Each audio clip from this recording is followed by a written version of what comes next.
No vídeo de hoje eu quero passar para vocês uma reflexão sobre a cultura pop no momento e quero ouvir a opinião de vocês aqui nos comentários. Vocês também acham que tá tudo muito chato? De um lado, as pessoas que acham que as adaptações de quadrinhos nos cinemas têm que ser exatamente igual os quadrinhos. Então, só vou pegar dois exemplos, mais recente. Se o Falcão, o antigo Falcão e agora Capitão América, não tem o seu fiel escudeiro, Falcão, que nos quadrinhos, ele se comunica com as aves, ele tem um Falcão que realmente trabalha ali com ele desde a fase de Sam Wilson como Falcão, mas que continuou ao lado dele como Capitão América, e que nos cinemas não tem isso, o Sam Wilson não fala com as aves. E se a gente pegar também a série animada do Homem-Aranha, que acabou na última semana aí, o Seu Amigão da Vizinhança Homem-Aranha, que de uma maneira geral foi uma série bacana, que teve algumas mudanças, algumas delas que na minha visão incomodam e que outras não. E aí a partir do momento em que não é 100% igual aos quadrinhos, isso incomoda. Só que a partir disso, a gente também tem que pensar que dentro dos quadrinhos os personagens têm fases distintas, não é verdade?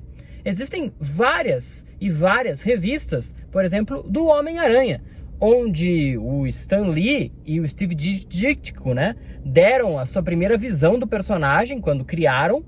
Porém, outros autores foram tendo outras visões do Spider-Man e ele foi mudando ao longo dos anos, Sempre tentando novamente se aproximar daquele jovem do ensino médio, até para se comunicar melhor com os mais jovens que liam as revistas, Mas que haviam essas mudanças. Então, dentro dos quadrinhos mesmo, você pode pegar a era que você quiser de cada personagem para adaptar. E aí, uma sendo diferente da outra, como você vai dizer qual delas é a melhor para levar para os cinemas? E aí, dentro dessas variedades, por que não dizer que o cinema é mais uma variedade de tudo isso? Então, o Kevin Feige, por exemplo, na Marvel, ele teria o direito de mudar o que ele quiser dentro dos personagens, E cabe a gente gostar ou não, mas não necessariamente precisa ser idêntico aos quadrinhos. Até porque, como eu acabei de dizer, essa questão de ser idêntico aos quadrinhos também é muito subjetivo. Idêntico a qual história? É idêntico à minha história favorita? Então as outras histórias não prestam, então tem que ser igual à minha história favorita do personagem, Enfim, então essa é a primeira parte. E existe o outro lado, onde a pessoa, é claro que há pautas ideológicas em tudo e sempre teve, só que talvez nos dias de hoje esteja mais claro, justamente pela igualdade social, por essa luta que existe e que tem que existir, e que em algumas obras, sim, é exagerado, é colocado ali uma representatividade exagerada e muitas vezes desnecessária, mas aí existe aquele cara que vê lacração em tudo, que vê ódio em tudo. Então, para combater a lacração, eu odeio tudo. Também não é assim na minha visão que funciona, Então, por exemplo, aonde que o Sam Wilson Capitão América é lacração? Não é.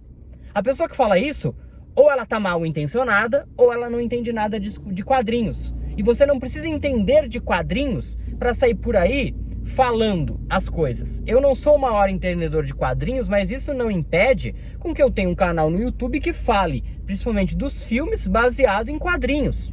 Mas quando eu preciso saber alguma coisa, eu vou lá e pesquiso. Eu vou lá e vejo do que eu tô falando. E não saio replicando mentiras e ódio por aí por qualquer preço, Então, a gente precisa estar de um lado ou do outro. A gente precisa tá atacando esse ódio por aí. O que tem a ver o Capitão América com ou sem soro? Você não precisa ser o maior entendedor de quadrinhos para entender que o soro não significa a necessidade de vencer o Hulk vermelho, por exemplo. Ao mesmo tempo que a gente pode olhar, e eu já falei isso aqui no canal também outras vezes, do tipo, trocar o Dr. Connors pela Doutora Connors em Seu Amigão da Vizinhança Homem-Aranha, então trocar um personagem do gênero masculino por uma personagem do gênero feminino, que fez nessa primeira temporada pelo menos papel de abajur, eu até acho que na segunda ou na terceira ela vai acabar virando o lagarto, ou a lagarta agora no caso, mas o que essa troca mudou na história do personagem? Nada.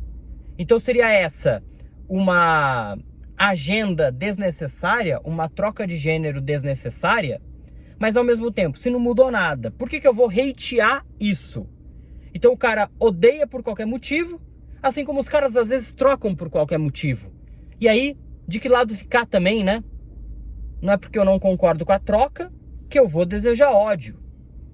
Não é porque não é um doutor igual nos quadrinhos que eu vou jogar ódio, né?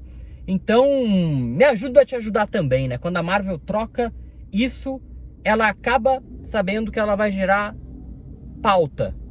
E aí talvez para ela seja bom que seja comentado sobre isso. Não sei. O quanto é bom também aquela frase, né? Falem mal, mas falem de mim. Enfim. Então o momento da cultura pop tá muito complicado. Porque a própria empresa não se ajuda, porque o próprio criador de conteúdo, as próprias pessoas na internet não se dão ao luxo de curtir. Por que a gente não para e curte? Por que a gente não para e curte? Uma boa pergunta, né? Porque pra mim, cara, ir pro cinema é entretenimento, sempre foi. Quando a gente era criança, a gente não ia por entretenimento? A gente não ficava pensando no que tinha por trás. Aí a gente cresce, vira adulto e muitas vezes parece que é mais criança do que antes. Porque fica chorando por qualquer motivo. Então se não é igual aos meus quadrinhos que eu lia quando criança, ou que eu leio até hoje, eu não gosto. Ou então, se traz uma pauta que eu não me identifico, eu também não gosto. Enquanto a criança vai no cinema, se ela não gosta do filme, ela só não compra brinquedo, ela só não vai assistir de novo, mas ela não fica... ela chega na escola e fica falando mal do filme pra todo mundo. Você acha que ela fica? Não fica. Quem aí tem filho sabe. A criança simplesmente ou vai querer sair mais cedo do filme. Tipo, eu lembro quando criança que eu fui assistir o WALL-E. Eu não saí no meio do filme. Mas o WALL-E da Pixar não é um filme pra criança. É uma animação que 100% não é pra criança. A criança não entende o filme. Quando eu reassisti o filme recentemente, eu entendi o quão brilhante é o filme. Ele pode não ser legal, assim, de se assistir, mas ele é brilhante na trama que ele traz. E quando criança, eu lembro que eu quis sair do cinema, que eu não tava entendendo nada, tava achando aquilo um porre. Mas eu saí por aí falando pra todo mundo, nossa, mas que filme ruim. Não, eu só não comprei brinquedo, eu só nunca mais peguei pra assistir. E aí, né? Até hoje também, assim, claro, eu tenho um canal, hoje eu tenho a obrigação de vir aqui falar sobre o filme, né? Mas a minha questão nesse sentido aqui é, por exemplo, Frozen 2, não é um filme que eu gostei, na época eu ainda não tinha canal, ok, mas nem faz tanto tempo assim, eu já não era criança, né? Já era adolescente pra adulto. Não saí por aí falando mal do filme, até porque eu sei que teve gente que gostou, muita gente gostou. É uma franquia de sucesso da Disney. Então, não é contraditório isso? Parece que o adulto virou mais criança do que o que ele era antes. Comenta aqui embaixo o que você achou. Eu quero muito saber a sua opinião sobre essa polêmica. Dá um like nesse vídeo, se inscreve no canal. E desculpa esse cenário improvisado aqui. Eu precisava aproveitar esses minutinhos que eu tinha aqui no carro para bater esse papo com vocês. Eu acho que é legal a gente bater esse papo, porque tem muita coisa que vai mudar nesse canal aqui. Tem muita coisa que assim... Enfim, é uma conversa para outro dia. Tamo junto, rapaziada.